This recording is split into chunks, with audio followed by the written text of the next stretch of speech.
Okay, so this video I'm going to make a foot loop for my hand descender. So I use a hand descender frequently when I'm saddle hunting.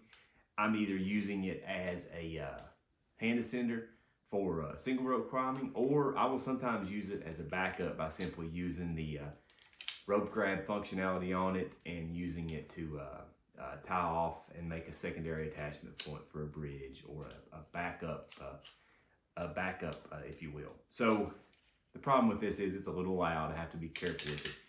Metal on metal, right? That's typically not a good thing. Here we have metal on metal on metal as the climbing carabiner connects the actual foot loop to the hand descender. So let me get rid of this. So the foot loop, I already measured this out. I've determined how much webbing I needed to make a foot loop myself. So I'm going to take tubular webbing and I'm going to run it through this hole right here in the hand descender. And I've got a knot tying this where I will link to in the video. That's going to be a close-up of just the knot being tied.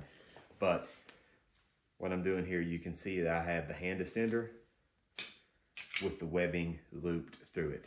So now, I'm going to take my webbing, lay it out, and tie a water knot. Again, I'll link to that other video if you just want to watch it a couple of times. It's just a close-up of nothing but the water knot being tied. So here I'm going to take my webbing, lay it out, so that and I'm going to make note of the fact that the strap is going to be facing up.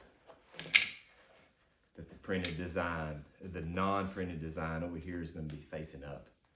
So I'm going to take and I'm going to put a loop into it. Just tie a knot. I'm not going to cinch it down yet. We'll leave it loose. And as I tie this, the printed design is going to be up over here on the tag end. On the running end, the working end, is the plain side. It's going to be facing up. So then, this is a little more complicated because I'm running it through my hand descender, but I'm going to make sure there's no kinks or twists in the line. Okay, now I'm going to bring this end of the webbing over, and I'm going to retrace this loose knot that I just made, running the webbing in an opposite direction that the other is. So here the plane is going to be pointed up. Over here on this piece, the design is going to be pointed up. So I'm going to retrace it through, run it over, loop it back around, come around the back side and in.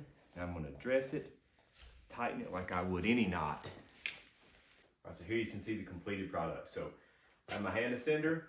In the hole in the bottom of it, I now have a continuous piece of webbing that's been ran through it and tied right here into a water knot to make it one continuous loop.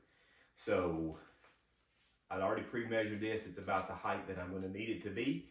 So once I'm in place, I'm simply going to put my foot in the foot loop, connect my hand descender, and then I can work up my rope from there. Packs away nice and tight. I can wrap it up. And I've replaced what was previously a very large, very bulky item that was very noisy with a very compact, quiet, small piece of equipment. So thank you very much for watching. Please like this video. Please subscribe to my channel. Thank you.